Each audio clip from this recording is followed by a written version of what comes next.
요양보호사를 구했어. 남편의 그 말이 시작이었습니다. 남편이 집에서 요양을 한다면서 구한 입주 요양보호사, 서로 눈을 맞추며 미소 짓는 저 두 사람. 여자의 직감이 말해줍니다. 저 둘 처음이 아닙니다. 요양보호사가 챙겨준 약을 먹을수록 더 이상 걷는 것도 말하는 것도 생각하는 것조차 힘들어졌습니다. 그날 그 여자가 현관으로 들어온 날로부터 단 3주 만에 나는 죽어가고 있었습니다. 그날 새벽 남편과 그 여자는 속삭이며 웃었습니다. 이상해? 왜 안 죽지? 지금 요양보호사와 남편이 억지로 먹이려는 저 죽, 이걸 삼키면 나는 죽는다. 본능적으로 알 수 있었습니다. 여러분은 가장 안전해야 할 집에서 가장 믿고 안심해야 할 사람에게 죽음의 위협을 받아본 적 있으신가요? 요양보호사를 구했어. 남편은 역시나 내 의견을 묻지 않았습니다. 언제나처럼 그 말이 시작이었습니다. 남편이 쓰러진 건 회사였다고 합니다. 어느 날 병원이라며 남편이 전화를 해서 통보하듯. 아니, 그건 통보였습니다. 병원에 입원하면 괜히 여러 사람 힘드니까 집에서 요양할 거야. 원래부터도 살갑진 않았지만 그래도 더 차갑고 지 멋대로가 되었습니다. 그래도 걱정이 되어서 요양보호사가 필요하지 않겠냐고 물었더니 제 말이 끝나기도 전에 이미 구했어. 추천받은 사람이야. 누구한테 추천을? 언제 알아봤을까요? 묻지 않았습니다. 물어봐도 대답하지 않을 테니까요. 사흘 후 현관벨이 울렸습니다. 문을 열었을 때 그 여자가 서 있었습니다. 안녕하세요, 어머니. 요양보호사 이민정이라고 합니다. 잘 부탁드려요. 30대 중반쯤 되어 보이는 여자. 단정한 옷차림, 환한 미소. 싹싹한 말투와 호감 가는 인상이었습니다. 남편이 방에서 나왔습니다. 민정 씨 왔어요? 그 목소리. 언제 남편이 저렇게 부드럽게 말했던가요? 선생님 안녕하세요. 잘 부탁드려요. 스스럼 없이 남편 옆에 붙어서 팔짱을 끼더라고요. 어찌 보면 부축하는 것 같지만 뭔가 느낌이 다른 팔짱이었어요. 결혼 생활 내내 나는 한 번도 못 해본 다정한 팔짱. 남편도 팔짱 낀 손을 자상하게 어루만지며 웃더군요. 아니, 남편이 저렇게 자상하게 웃는 사람이었던가요? 가슴이 답답했습니다. 왜일까요? 아직 아무 일도 일어나지 않았는데. 그날 저녁, 민정 씨가 저녁을 차렸습니다. 어머니, 편히 앉아 계세요. 제가 할게요. 고마운 일이었습니다. 남편을 돌보면서 집안일까지 하려니 벅찼으니까요. 하지만 식탁에 앉아서 두 사람을 보고 있자니 고마운 생각보다는 이상한 마음만 더해지더라고요. 남편이 따로 말하지 않아도 버릇이라던가 무슨 반찬을 좋아하는지 다 알고 있는 것 같았습니다. 마치 두 사람만 있다는 듯이 저는 손님이 된 것 같았습니다. 보이지 않는 손님. 무엇보다도 확신하게 된 것은 중간중간 스치듯 마주치는 눈빛, 그 미소. 저둘 처음이 아닙니다.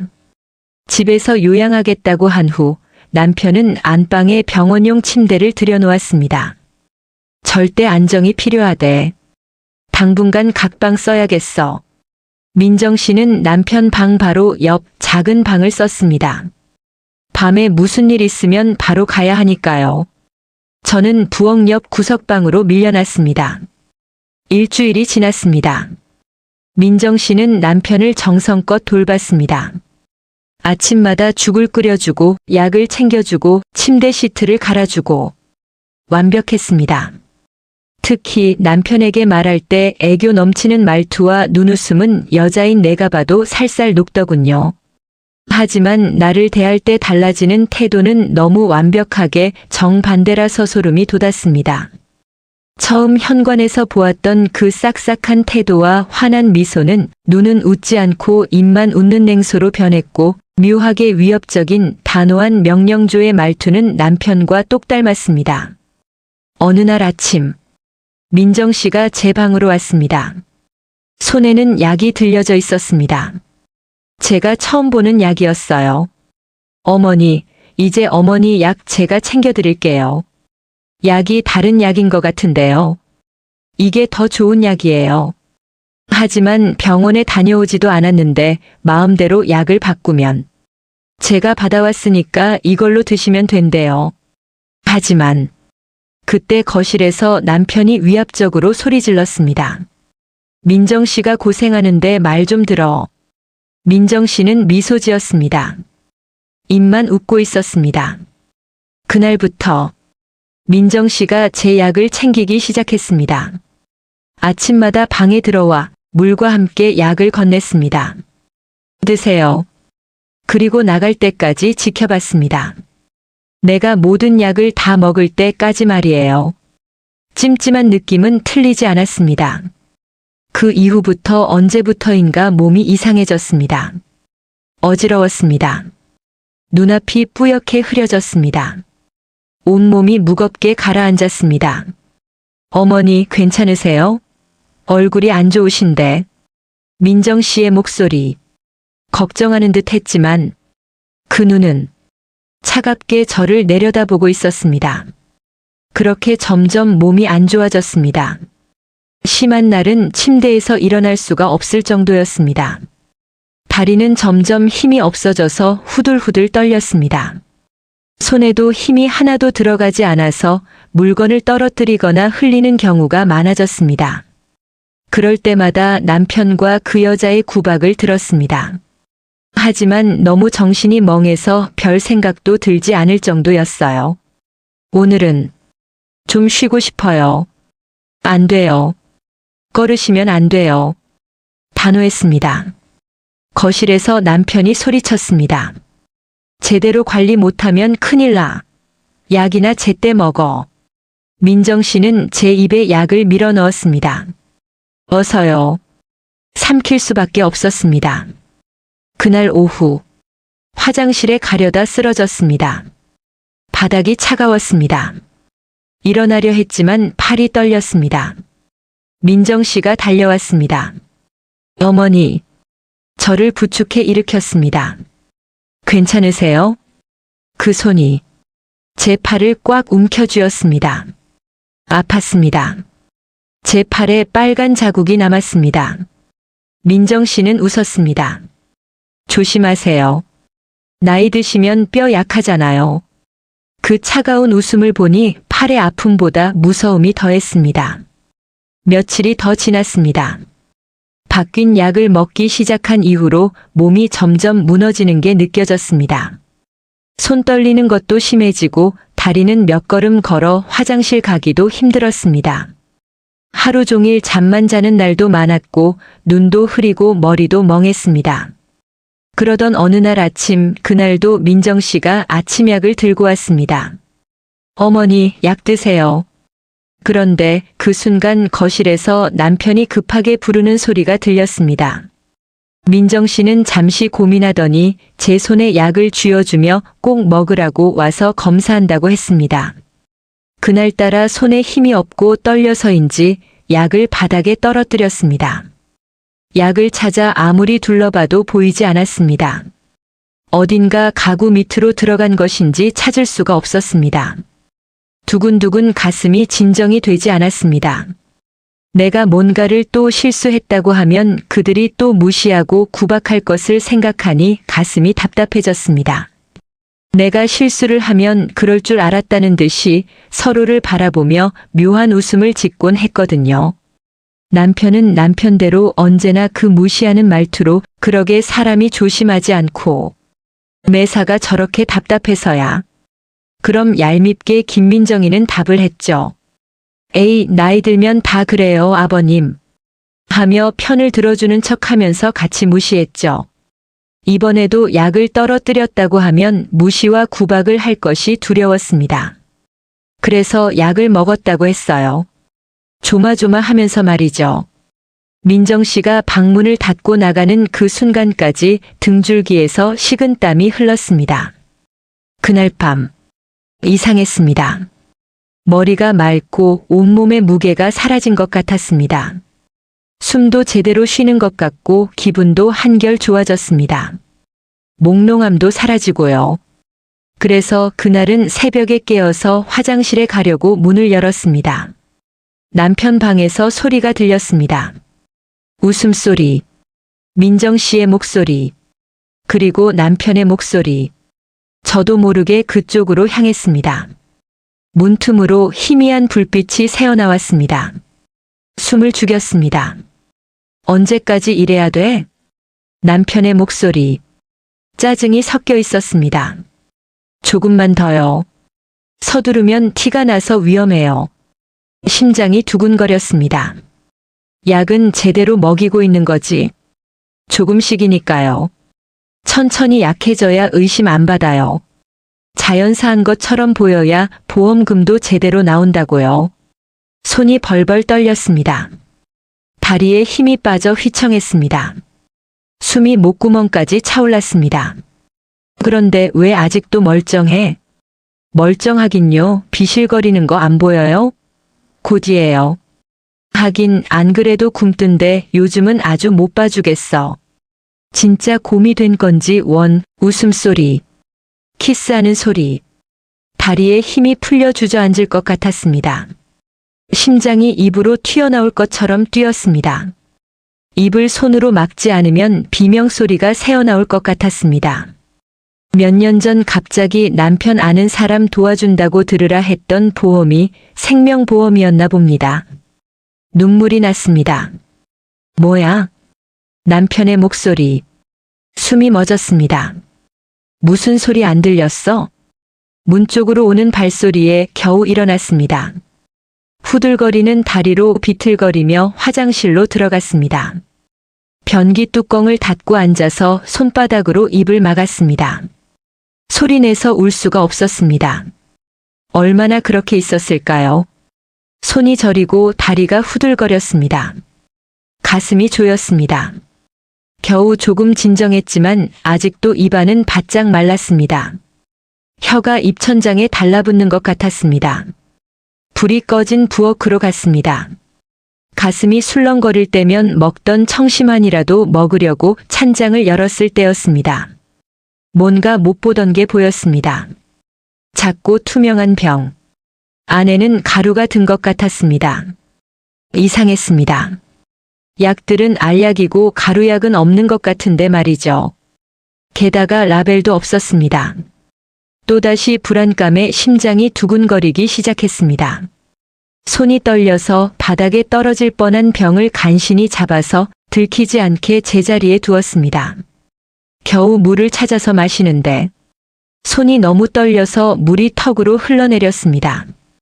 방으로 돌아와 침대에 앉았지만 숨을 쉴 수가 없었습니다. 확실해졌습니다. 저를 죽이려 하고 있습니다. 딸에게 전화를 걸어야 했습니다. 하지만 새벽 4시. 지금 전화하면 딸이 놀랄 것입니다. 그리고 남편이 들을 수도 있었습니다.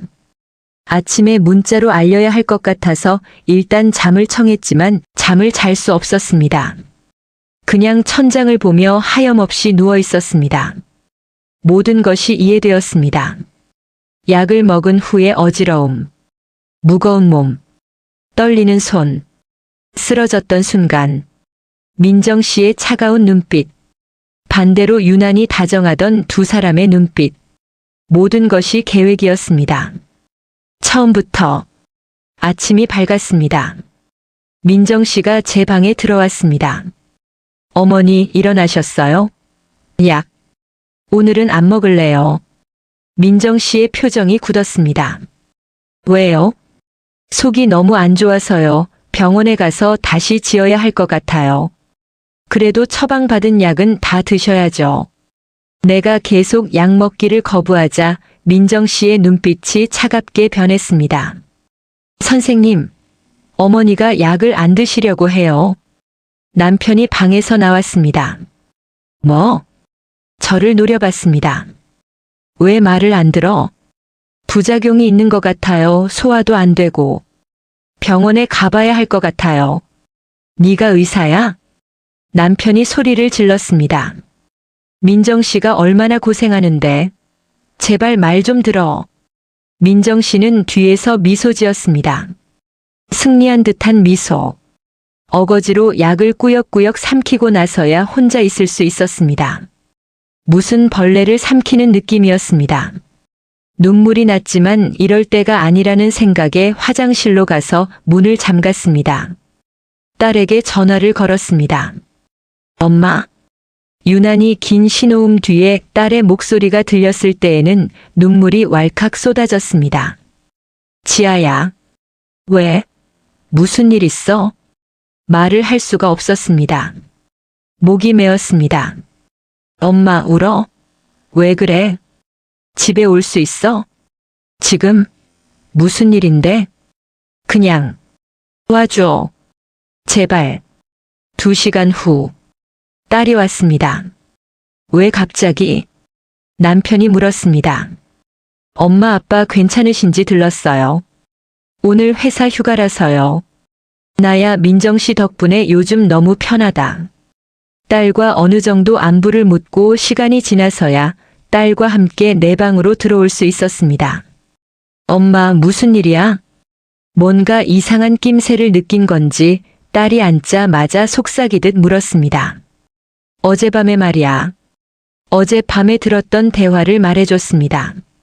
어제 발견한 약병에 대해서 말해줬습니다. 그리고 약을 먹을 때마다 몸이 점점 힘들어지는 것도 이야기했습니다. 조용히 듣던 딸이 제 손을 꼭 쥐었습니다. 우리 딸은 평소 명랑하고 싹싹한 모습으로 칭찬받는 아이입니다. 하지만 속은 나와는 다르게 단단하고 마음 먹으면 냉정하고 날카로워집니다. 이런 건 지 아빠를 닮은 것 같습니다. 남편이 나를 은근히 구박할 때에도 웃으며 요령껏 내 편을 들어주던 똑똑하지만 착한 아이. 그런 아이가 차갑고 냉정한 눈빛으로 말합니다. 엄마, 나 잠깐만. 딸은 거실로 나가 밝은 목소리로 이야기했습니다. 아빠, 민정 씨. 내일 제가 점심 살게요. 갈비찜이랑 족발 어때요? 아버지도 많이 좋아진 것 같고 민정 씨도 고맙고 해서요. 내일 모시러 올게요. 쾌활한 딸은 친화력 좋게 설득해서 약속을 잡고 내 방으로 들어왔습니다. 엄마, 내일 같이 밥 먹으러 나갔을 때 CCTV 설치할 거야. 다음 날 딸은 약속대로 우리와 점심을 먹으러 갔고 그 시간 동안 기사가 CCTV를 집에 설치했다고 딸이 얘기해 줬습니다. 딸이 너무 든든했습니다. 찬장 속, 부엌, 거실처럼 중요한 곳에 다 설치했다고 합니다. 딸이 핸드폰으로도 볼 수 있고 녹화도 된다고 했습니다. 뭔가 이 집에 내 편이 하나 생긴 것 같았습니다. 저녁. 딸한테서 전화가 왔습니다. 우리는 작은 목소리로 말했습니다. 엄마, 나야. 약 먹지 말라는 거 잊지 않았지? 혼자 있지 말고. 최대한 거실에 있어. 내일 또 갈게. 조금만 버텨. 내 딸하고 몰래 전화해야 하는 처지. 내 집에서 숨어서 말해야 하는 처지. 가슴이 무너졌습니다. 이게 내 인생이었을까요? 복도에서 민정 씨의 목소리가 들렸습니다. 어머니, 저녁 드세요. 웃고 있었습니다. 그 목소리. 진실을 알고 난 후에 듣는 그 목소리는 너무나도 소름 끼쳤습니다. 다음 날 아침, 민정 씨가 또 약을 들고 왔습니다. 입에 넣고 삼키는 척만 했습니다. 약들은 화장실 변기에 버렸습니다. 핸드폰을 꺼냈습니다. 딸이 내 핸드폰에도 깔아준 CCTV 앱을 열었습니다. 부엌에서는 민정 씨가 내 죽을 준비하고 있었습니다. 밖에서 사온 죽 봉지를 뜯어서 귀찮다는 듯이 대충 그릇에 담더군요. 그리고 그때 저는 보았습니다. CCTV 화면 속에서 생생하게 일어나는 일을요. 찬장을 열고 그 병을 꺼내 그 안에 가루를 제 죽에 넣는 장면을요. 화면 속의 그 여자는 입가에는 싸늘한 미소를 띠고 콧노래라도 부르는 것처럼 즐거워 보였습니다. 손이 떨렸습니다. 화면을 보는 제 손이 쉴 새 없이 떨려서 핸드폰을 떨어뜨릴 뻔했습니다. 그때 문 두드리는 소리가 들려 정신없이 핸드폰을 숨겼습니다. 민정 씨가 들고 온 죽 대충 먹는 척 하다가 나가자마자 화장실에 가서 버렸습니다. 사흘이 지났습니다. 매일 약을 버렸습니다. 죽도 버렸습니다. 몸이 점점 좋아졌습니다. 손의 떨림도 줄고 다리에도 힘이 돌아왔습니다. 무엇보다 머리가 맑아졌습니다. 혈색이 돌아오자 눈치를 챈 것 같았습니다. 민정 씨가 약은 잘 먹고 있는지 몸 상태는 어떤지 묻는 횟수가 늘어났습니다. 약을 먹는 것도 더 꼼꼼하게 체크했습니다. 하지만 나도 필사적으로 안 먹었죠. 밤마다 그들이 잠들 때까지 몰래 엿들었습니다. 이상해. 왜 안 죽어? 약을 안 먹는 것 같아요. 그럼 어떻게 해? 그냥 좀 일정을 당겨서 한 번에 확실하게 해야겠어요. 심장이 멎는 것 같았습니다. 벽에 등을 기댔습니다. 다리가 후들거렸습니다. 내일 해야겠어요. 내일 당신 병원 가는 날이니까 먹이고 병원 갔다 오면 처리될 것 같아요. 낮은 웃음소리. 어떻게 방으로 온지 몰랐습니다. 정신 나간 것처럼 딸에게 전화했습니다. 새벽이었지만 딸은 전화를 받았습니다. 지아야, 그 사람들이 내일 나를. 딸이 말했습니다. 엄마, 진정해. 내가 지금 갈게. 당장 와달라고 하고 싶었습니다. 하지만 확실히 잡으려면 참아야 했죠. 안 돼. 혹시 너도 위험해. 그리고 지금은 괜찮으니까. 내일 내가 밥 안 먹고 있을게. 아침에 와. 알았어. 내가 경찰들 데리고 갈게. 먹지 말고 있어. 뜬 눈으로 밤을 새고 아침이 밝았습니다. 밤새 목이 너무 타서 물을 계속 먹었지만 그래도 긴장해서 입이 말랐습니다. 아침 시간이 되어서 그 여자가 아침 식사를 가지고 왔습니다. 나는 속이 좋지 않다는 핑계로 계속 먹지 않고 버텼습니다. 그런데 이상했습니다. 갑자기 어지러웠습니다. 앉아 있는데도 머리가 핑 돌았습니다. 어머니? 민정 씨의 목소리가 멀어졌습니다. 다시 눈을 떠보니 침대에 누워 있었습니다. 몸이 무겁고 팔 다리에도 힘이 안 들어갔습니다. 일어나셨네요. 민정 씨가 옆에 서 있었습니다. 물 좀 더 드릴까요? 웃고 있었습니다. 물? 어제 계속 들이킨 물. 그러고 보니 어제 민정 씨가 약 먹을 때 가져다 준 물병이었습니다. 너무 긴장해서 나도 모르게 방에 있던 물을 아무 생각 없이 다 먹었던 겁니다. 그 물 때문인 건가요? 온몸에 힘이 안 들어갔습니다. 이제 아침 드셔야죠. 어서요. 민정 씨는 차갑게 식은 죽을 숟가락으로 떠서 내 입으로 가져왔습니다. 고개를 돌리려고 했지만 힘이 없었습니다. 싫어요. 라고 말하고 싶었는데 웅얼거리는 소리만 났습니다. 민정 씨의 목소리가 차가워졌습니다. 어머니, 건강을 위해 드셔야죠. 남편도 들어왔습니다. 민정 씨 말 들어. 민정 씨가 얼마나 고생하는데. 남편은 소리를 지르면서 내 팔을 잡았습니다. 손에 힘이 들어간 남편의 손은 아팠습니다. 민정 씨가 숟가락을 들었습니다. 어서 드세요. 민정 씨가 차갑게 웃었습니다. 약도 안 드시고, 밥도 안 드시고, 혹시 얼굴을 가까이 가져왔습니다. 눈치채신 거예요? 숨이 멎었습니다. 어머니, 민정 씨가 속삭였습니다. 이제 그만 드세요. 이렇게 버텨서 좋은 일도 없으시잖아요. 그냥 편하게 쉬세요. 그 차가운 미소를 지으며 민정 씨가 숟가락을 제 입에 댔습니다. 어서요. 입을 다물었지만 민정 씨는 웃으며 숟가락으로 제 입술을 눌렀습니다. 눈물이 났습니다. 이 순간, 이걸 삼키면 나는 죽는다. 본능적으로 알 수 있었습니다. 온몸이 경고하고 있었습니다. 이게 마지막 일까요? 가장 안전한 집에서 가장 의지할 요양보호사에게 죽는다는 것이 가장 든든해야 할 남편이 한편이 되어서 맥이 풀리면서 포기하려는 그때 쾅! 현관문이 열렸습니다. 경찰이다. 딸이 뛰어들어왔습니다. 엄마. 경찰 2명이 따라 들어왔습니다. 딸은 신발도 벗지 않고 들어와 죽그릇을 내팽개쳤습니다. 이민정 살인미수 혐의로 체포한다. 아니에요. 저 아무것도 안 했어요. 민정 씨가 소리쳤습니다. 하지만 수갑이 채워졌습니다. 당신도.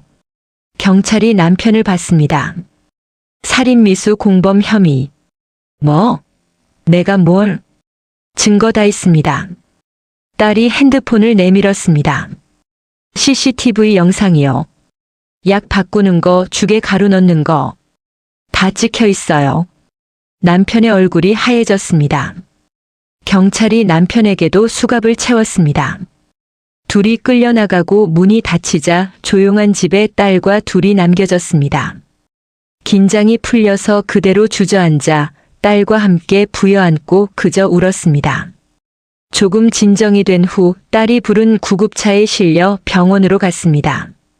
긴장이 풀리자 몽롱해졌습니다. 그렇게 저는 사이렌 소리를 들으며 정신을 잃었습니다. 2주 후 병원에서 혈액 검사 결과가 나왔습니다. 약이 바뀌어 있었습니다. 드시던 혈압약이 아니었어요. 오히려 혈압을 더 올리는 약이었습니다.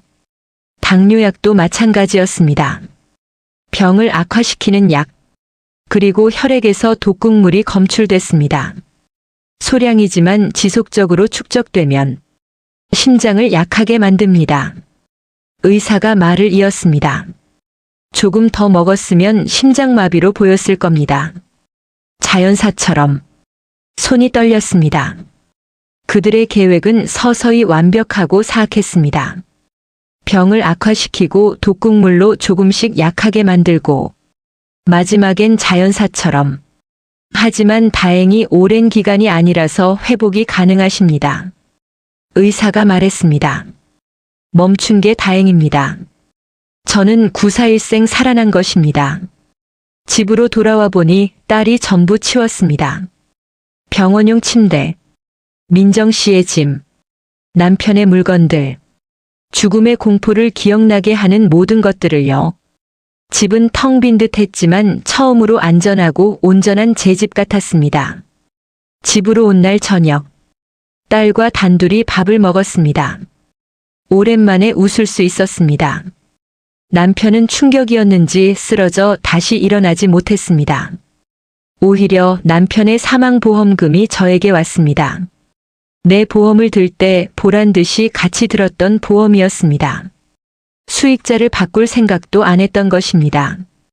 당연히 내가 먼저 죽을 거라고 생각했던 거죠. 아니, 죽일 거라고. 정말 큰 금액으로도 들었더군요. 내 생명값과 같은 금액. 내가 죽으면 남편이 받을 금액. 남편이 죽고 내가 받았습니다. 그 여자는 이번이 처음이 아니라더군요. 그래서 더 중형을 받게 될 거랍니다. 아마 영영 못 나올 수도 있다네요. 딸이 말했습니다. 다신 혼자 두지 않을게. 창밖을 봤습니다. 해가 지고 있었습니다. 살면서 가장 따뜻해야 할 손길이 내 목숨을 노리는 손이 될 줄은 몰랐습니다. 가장 믿어야 할 사람이 내 죽음을 원하는 사람일 줄은 몰랐습니다. 하지만 그날 나는 죽지 않았습니다. 그리고 이제 나는 내 집에서 내 이름으로 남편의 목숨값으로 아주 잘 살 겁니다. 내 삶을